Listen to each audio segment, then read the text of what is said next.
Okay, so I have a lot of people asking about how to turn the steel door into wood that we did on the red shed. Here I'm gonna turn this piece of scrap steel and give it that wood finish just so you guys can see how the application process goes. The first thing you're gonna want is one of these texture brushes. It's made by Red Devil. You can get them at any Menards or Lowe's or Home Depot. They all have them. They have a couple different heads, but the head's rubber.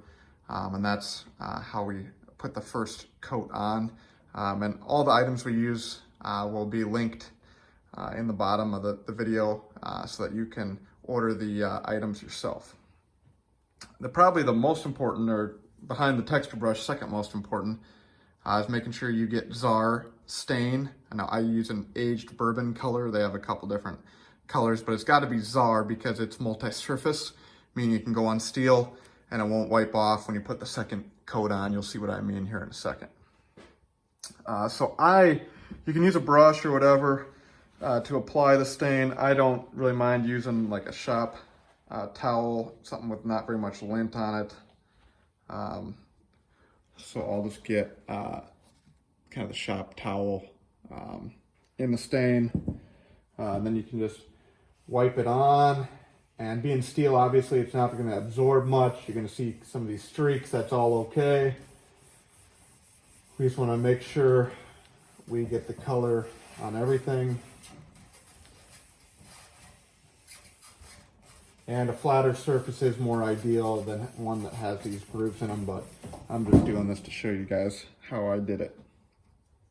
Okay, then you take your texture brush, and it's important when you take in your texture brush to not overdo it on how many wood grains you make. And I'll show you how to make that grain. So as you're pulling it, that's kind of making the streaks. And anytime you want a knot, you just slowly start raising up to get to the top of that texture brush.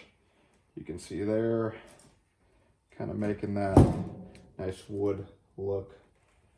And this is a little bit easier if you do have a flat steel surface to work on like I did with the door. Okay, so that is the first coat. Doesn't really 100% look like wood yet, but you can kind of see where this is going. You want to start in small sections and work your way out if you're doing a full door, just so it all doesn't dry before you're able to use the texture brush. Now you're going to want to let it sit for at least 24 hours to 48 hours to dry completely and put on your second coat. Okay, here's one that is dried overnight. I'm going to show you how to put on that second coat, which is the coat that kind of gives it the look of wood. Now, same thing, take your Zar Stain, take your rag, dip it in there, and very lightly over the top, we're going to want to put our second coat on to make sure we get all the white covered, but not so thick that it takes away our wood grain. So you want to just try to go real lightly, spread it evenly throughout, make sure we get all the brown all the way through so we don't see any white poking through.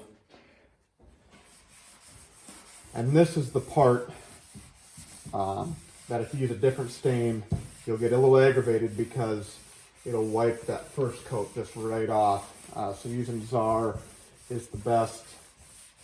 Not even a sponsorship, but hopefully one day it is, because it is the best at doing stuff like this with steel.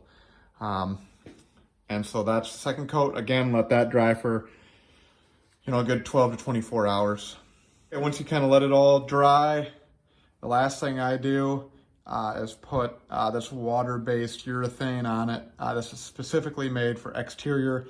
Comes in a couple different finishes. I'm using satin just because I don't like when it's high gloss. This is great because it does protect against fading from the sun. It also keeps water, from washing it away in snow and what other elements you might have. So if you're doing an indoor application of this, there's also indoor water-based poly.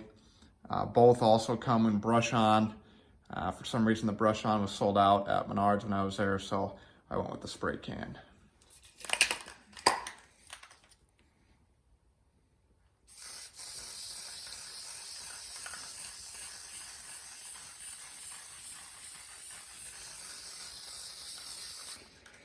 Spray it on, and then depending on the weather,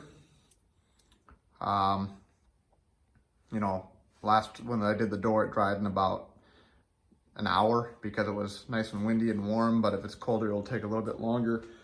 You just gotta wait for that to dry before you go about installing or putting up whatever you wanted to make look like wood. And that's it.